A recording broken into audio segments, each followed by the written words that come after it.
Thanks for checking out another clip of the Cashflow Contractor. We'd love to have you as a part of our audience. Click subscribe wherever you get your podcast. Lisa, you were talking to us before. When you think about cash strategy, you always say that you need to really understand your numbers and where you currently are, right? Yes. And I'll kind of speak on that. And Martin and I had a debate on this a while back, but and what happens is usually when we get brought in is when people are trying to figure out if, they're showing profit, but they don't have cash in the bank. And it's what happened. Why am I paying taxes and there's no money in the bank? And so there's different reasons why that is. But, one of the main ones is if they've got receivables and people aren't paying on them. So the cash isn't coming in the door, even though the sales are there, that there's no cash. I've seen this with some of my clients that have a lot of machinery and equipment as they've been buying equipment. And so it's until that depreciation comes in, they've got the net income on the P&L, but they don't have cash in the door. And it's hard to be able to grow, to be able to invest in your business if the cash isn't there. And that's where I think a lot of times the people get into issue is when it's a growth phase and they're wanting to reinvest in the business, grow the business. And when they've got good momentum, they've got good sales, but they just don't have cash. Okay. So maybe walk us through how you get into that situation. What are your steps for just assessing the financial health of that business when you step in?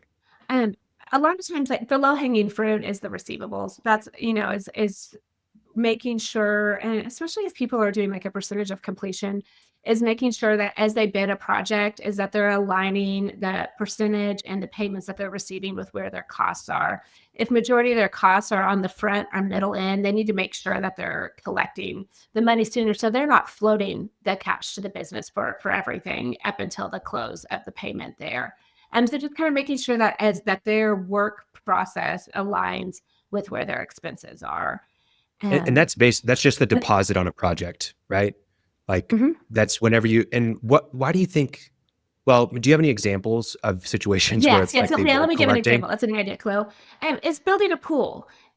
So if you own a pool company and you're having to rent a backhoe to dig a hole in someone's backyard and then get the concrete poured, you've got a lot of costs from your business that is invested in that pool. Whereas on the back end, the finishing and getting the tiles in and getting everything done is not as cost heavy as what the front end is. So making sure that you're getting that, it might be that kind of towards the middle of the project that you're getting 60-70% collected. And then you might have a bit of a span and then have a larger final collection. So there's a little break there, but that you're getting money in the door. So you're not having to float the business, the cost of the backhoe rental and the cement truck for the entire time that pool is being constructed. Now, and most of the people that you work with, can they pull that off? I mean, do they get that? That kind of goes back to what we're talking about, know your numbers, is you've got to know where your costs are and what you're spending. And we have seen, I've worked with people that weren't even taking a deposit. And so that was a game changer. And right there, it was just, if you're going to do a long-term project, is to take a deposit up front. But yes, I have seen it done, Martin. It is hard. You just have to be really on top of it. I think as a takeaway from this, we have yet to do most of this podcast, but that is a major league. I can do that. As soon as you're through listening, go figure it out. Something they can do is to adjust your deposits to your upfront, adjust your work schedule to your cash flow. I think that's brilliant. And I know most people don't do that. Yeah, I think you just even have that schedule of the costs, knowing what you need right up front, and then maybe even taking a larger deposit, not absurd, but a little bit more just in case something goes wrong or whatever on the deposit. Martin, I'm curious, and maybe Lisa, you can speak to this too. Why are people not collecting the deposit to begin with? Most of the guys I know that I work with are. I do have one, he's not really a client, but I advise him on some things. I have a company in Tulsa who builds pools, and he takes 10%. Matter of fact, I think $3,000 or something like that, and builds the whole thing. But he's got a lot of money, and he kind of uses that as a competitive advantage He hadn't got whipped on it, but kind of like, no, I'm going to take, implying that whatever people's minds might run to, giving a deposit to a contractor. Other than that, everybody does do it. What they don't do is what Lisa talked about, is try to match the in to the out. And I think that's a great idea.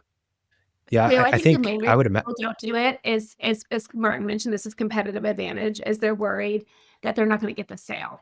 And so Yeah. it kind of comes where, and that could be a sticking point for sure. Yeah, and I think the reality is you just have to face that situation as, well, am I so needy for this sale that I want to go through the stress of not having cash later and potentially going bankrupt or potentially having to take on terrible debt to be able to fund things? Which would you rather have, right?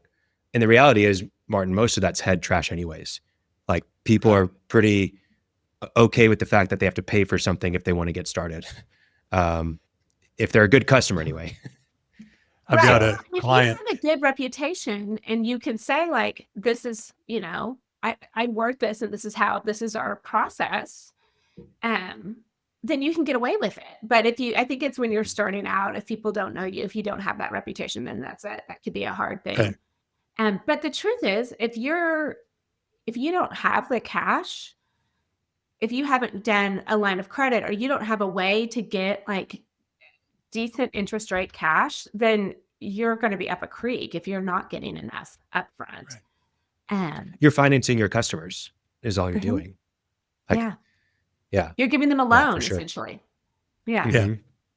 Okay. So there's some low-hanging fruit there. Start taking higher deposits or deposits at all if you're not. Look at your accounts receivable, which essentially, if you're not taking deposits, is probably pretty high.